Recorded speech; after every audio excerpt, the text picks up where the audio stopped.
સર્વાધિક લોકપ્રિય નેતા નરેન્દ્રભાઈના નેતૃત્વમાં આજે જ્યારે દેશ એ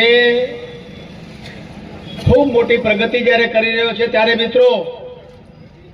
આપણે ભારતીય જનતા પાર્ટી અને પૂર્વે જનસંઘ એમની જે વાત છે, ભારતીય જનતા પાર્ટી આજની આઝાદી પછી આ દેશમાં કોંગ્રેસના શાસન વખતે રાષ્ટ્રવાદી લોકોની જે પ્રકારે પજવણી અને પીડા અને એને આધારે જે સમયના થોડા રાષ્ટ્રભક્ત લોકોએ ભારતીય જનસંઘની સ્થાપના કરી અને આ ભારતીય જનતા પાર્ટીના મૂળ રૂપે જનસંઘની સ્થાપના કરી, સામાન્ય કામ વધતા વધતા આજે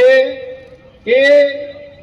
1975ની કટોકટી હોય કોંગ્રેસે લાદેલી ઇન્દિરા ગાંધીએ, તે વખતે પણ લાખો કાર્યકર્તાઓએ જેલમાં જઈને આ પાર્ટીને મોટી બનાવવાનું કામ અને એમની જે આપખુદશાહી હતી એને કચડી નાખવાનું કામ અને લાખોના જેલમાં જવા પછી પણ આ દેશમાં પાછી લોકશાહીને લાવવાનું કામ ભારતીય જનતા પાર્ટી કર્યું. મિત્રો 1980માં અટલ બિહારી વાજપેયીજીના નેતૃત્વમાં ફરી ભારતીય જનતા પાર્ટીના નામે પાર્ટી ફરી પાછી લોકોના સેવાના કામમાં પરવાણી અને આપણે બધાને ધ્યાનમાં છે આજે જ્યારે વિશ્વની સૌથી મોટી ભારતીય જનતા પાર્ટી પાર્ટી બની છે મિત્રો, ત્યારે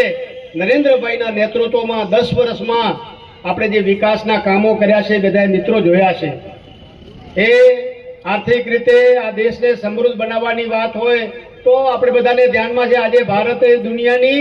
સૌથી મોટી 5મી અર્થવ્યવસ્થા છે. આવતા 3 વર્ષમાં એટલે 2027માં